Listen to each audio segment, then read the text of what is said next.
I said, okay, you can question, and I was the only one that was allowed to question. You can question, but you have to submit your questions in advance. Well, of course, that was bull. The book didn't say that. But I was smart enough to know that that's not really a big deal. I'll submit one question, and then based on the answer to that question, I'll come with the rest of the questions I have. So I got around the one question rule, and I got around the giving them in advance the question rule. The biggest problem was there wasn't any these people that they brought in to testify knew nothing. There was no questions really to ask of them. They would testify that they saw Tim McVeigh at a gun show 5 years ago. Well, big deal. That was not relevant at all to Oklahoma City. In fact, none of the testimony that I heard in that grand jury room was relevant to Oklahoma City. It was all about stuff that happened months and years before. And it was just a dog and pony show. And I finally complained to them. I said, look, you're not bringing any witnesses in here. No, anything. Here's the witnesses that I want. They said, okay, when we get through, you give us your list of witnesses and we'll call them. And I believed them, which was not very smart. I should have known better. So when they were through with their witnesses, they brought in the bill for us to sign. And I never got to call any of my witnesses. So that's when I wrote the judge a letter and told him what had happened. I said, they promised me I could call witnesses. They didn't allow it. Here's a list of witnesses that needed to be called, and I want you to make this happen. Well, again, I wasn't completely aware just how high this thing went, but there wasn't any way I was going to get a federal judge to back me on this, I realize now. And so it took them about 2 or 3 weeks to decide what to do about my letter. And then they decided they just couldn't grant me my wish to call in actual witnesses, because I could have proven right away that a truck bomb is not possible for a truck bomb to blow up that building. Yeah, they couldn't let you bring in Jane Graham, who saw government agents planning bombs and thought they were telephone repairmen. I mean, you couldn't call the former head of Air Force Weapons Development. You couldn't call Terrence Yagey, the police officer that saw it all. I mean, you couldn't call for actual witnesses. They wanted you to just talk to random people that fit into their anti-patriot, anti-right-wing propaganda system. Well, that's right, and that's why they finally decided that the judge just needed to fire me, so he just wrote me a letter and said, your services are no longer needed, and if you don't keep your mouth shut, you're going to prison.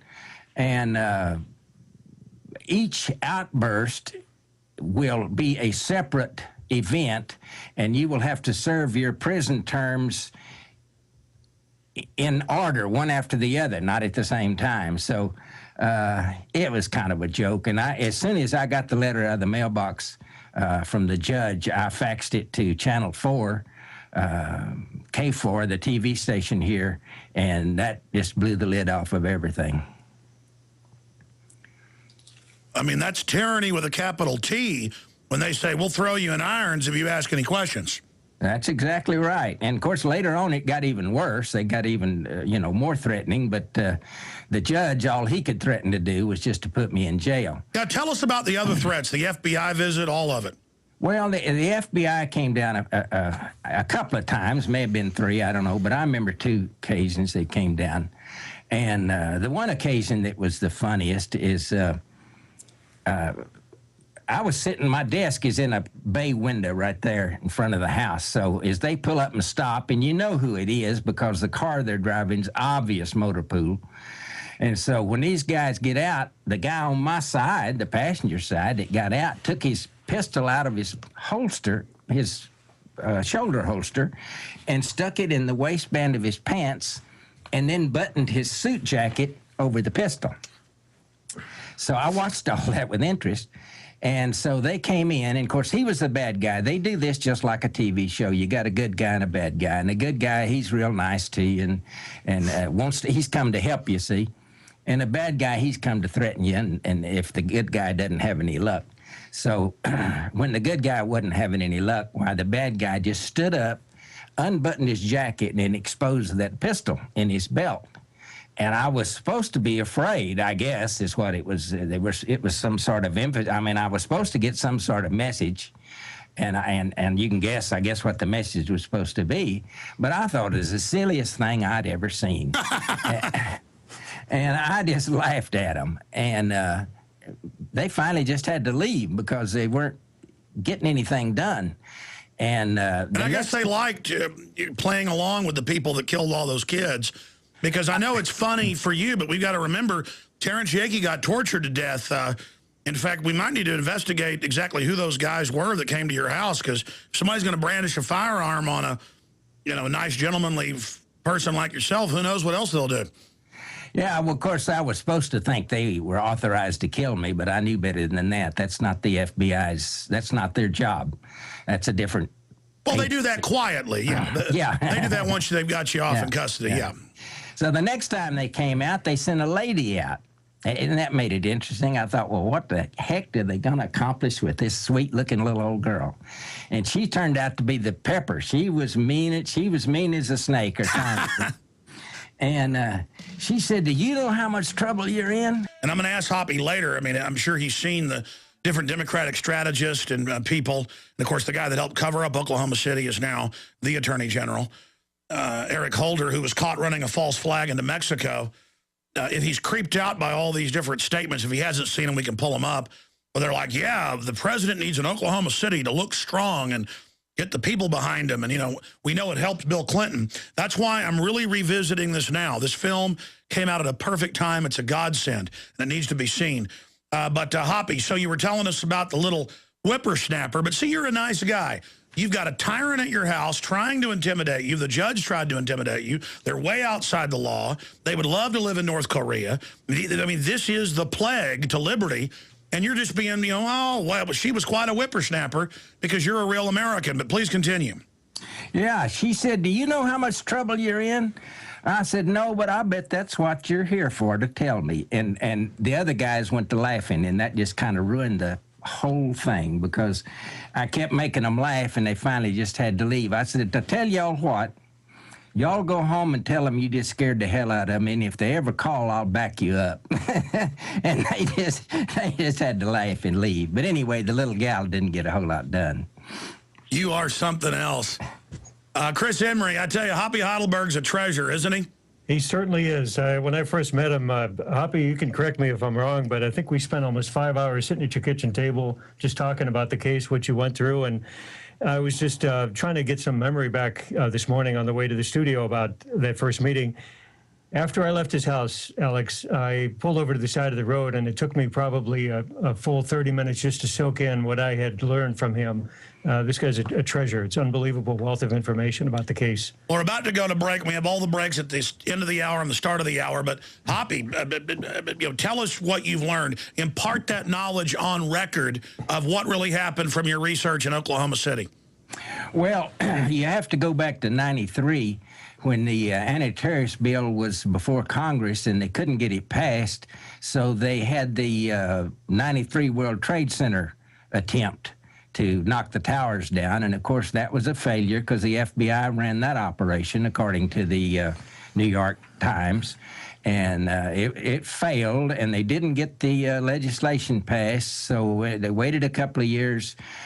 They did some homework. They canvassed a bunch of federal buildings to try to decide which one would do them the best job, work the best for them. And they settled on Oklahoma City because we were the only federal building with a daycare center in it. And they thought, well, the pictures of those little babies' bodies in the paper every morning and on the 6 o'clock news at night would probably get this bill passed for us. And it turned out they were correct. So that's why we won over Denver. The finalists were Oklahoma City, Denver, and Phoenix. But Oklahoma City won because they had the daycare center. Oh, absolutely. Veritas on a silver platter. Please continue. Okay. Later on, they sent some people down with more serious threats, people that were much more mysterious in nature, that didn't claim to have any official capacity. Hoppy Heidelberg. And Chris Emery are our guest. So you were getting to all the different, FBI coming, brandishing guns, and you said more threats came. Yes, I was told that if I filed a lawsuit, that everything would be forgiven. I could live, everything would be fine if I didn't file a lawsuit. And as you'll recall, Glenn Wilburn did file a lawsuit and did not survive. So it was not an empty threat. And it didn't bother me a whole lot because he was, I'm going to sue Caesar in Caesar's court. I mean, come on, I wasn't going to sue anybody. And so that was the end of that threat. It didn't really amount to anything. But they were still scared of you calling witnesses and it being on record. Yeah, well, yeah, they're scared of anything, And then, got the helicopter treatment later, but that's a little different story. Well, I know, as a Western Southerner, folks don't like to talk about things that have happened to them, but you've got to tell us the rest of the story of what happened to you, the other forms of harassment, because I've gotten the helicopter treatment, so has my family.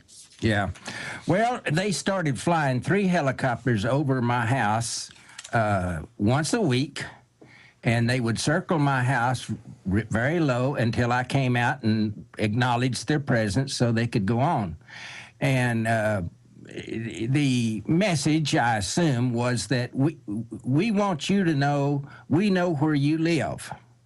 And any night we chose to, we could drop a bladder of gasoline on the roof in your house and shoot it with a flare and burn you and your family to death.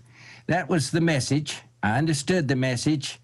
I wasn't terribly worried about the message because people that do a lot of threatening aren't as likely to act as people who don't bother to threaten first. They just act. Yeah, because I've said anybody does anything to my family, there's not going to be any threats made.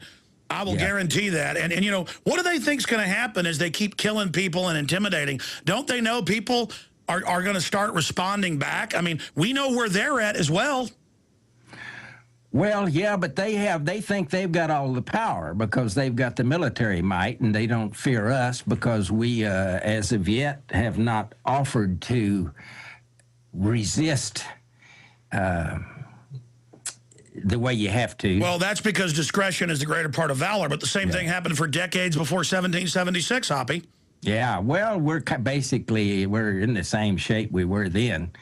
What the Crown was doing, sending out agents to eat out our substance and all of that. That's exactly what's going on right now. I mean, the EPA, every government agency you can think of, their job is to eat out our substance, to break us. They're determined to destroy the middle class, and they're well on the way.